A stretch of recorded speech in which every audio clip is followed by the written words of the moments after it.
What is immune effector cell-associated hematotoxicity? Which myeloma therapies are associated with ICAHT? How is ICAHT managed? ICAHT stands for immune effector cell-associated hematotoxicity. ICAHT is a fancy acronym for the low blood count issues that we see with T-cell redirecting therapies, specifically CAR T-cell therapy and bispecific antibody therapy. And particularly when it comes to CAR T-cell therapy, there's a number of factors that go into play as far as low blood counts after receipt of CAR T-cell therapy. So, there's the burden of myeloma in the bone marrow going into CAR T-cell therapy that plays a factor. The baseline blood counts going into CAR T-cell therapy can factor into this. The 3 days of fludarabine and cyclophosphamide lymphodepleting chemotherapy that people get before the CAR T-cell infusion occurs. The type of prior therapy that a patient has had, have they been transplanted or not, how many prior lines of therapy they've had. If they've been transplanted, if they've had multiple lines of therapy, their bone marrow reserves may not be quite as robust, and that may lead to more exaggerated drops in blood counts after CAR T-cell therapy and more prolonged drops in blood counts. And then there's the actual CAR T-cell therapy itself. So you can envision these CAR T-cells infiltrating the bone marrow, attaching to myeloma cells and killing them.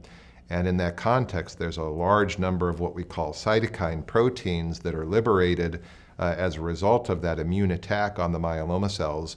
And some of those cytokines can actually suppress the bone marrow's ability to make normal blood cells, white blood cells, neutrophils, red blood cells, and platelets. And that can lead to a prolonged period of time where the blood counts are low. And it makes sense that the more disease that you have in your bone marrow at the time that the CAR T cell is being infused, the more likely that that's going to be problematic.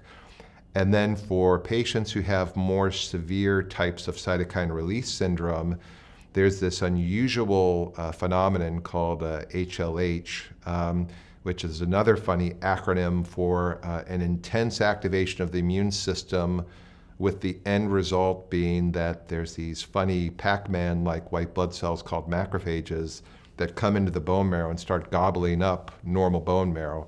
And recognizing that rare complication of CAR T-cell therapy is incredibly important because the treatment of that is going to be different.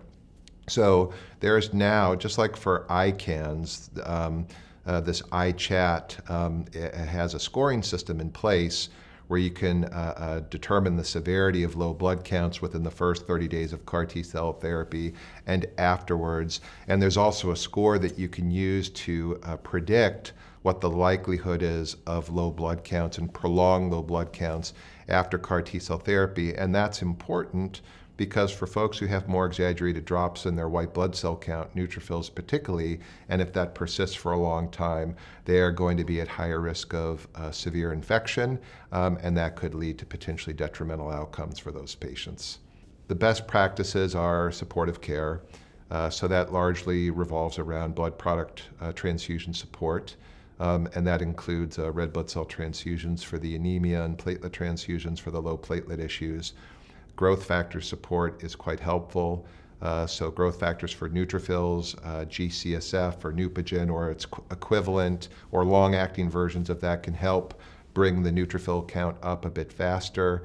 We'll sometimes use platelet-stimulating agents. There's something called ramiplostim or an end plate, for example, that we frequently will use in this situation. There's an oral drug that functions similarly called altrombopeg that we'll sometimes use.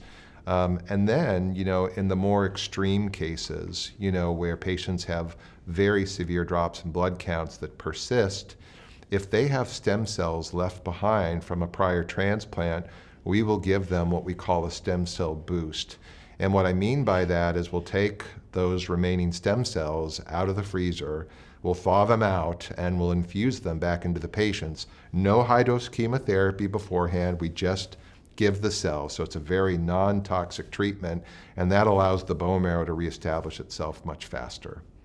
To learn more about CAR T-cell therapy and other side effects associated with this treatment, visit HealthTree University's immunotherapy module and select CAR T treatment.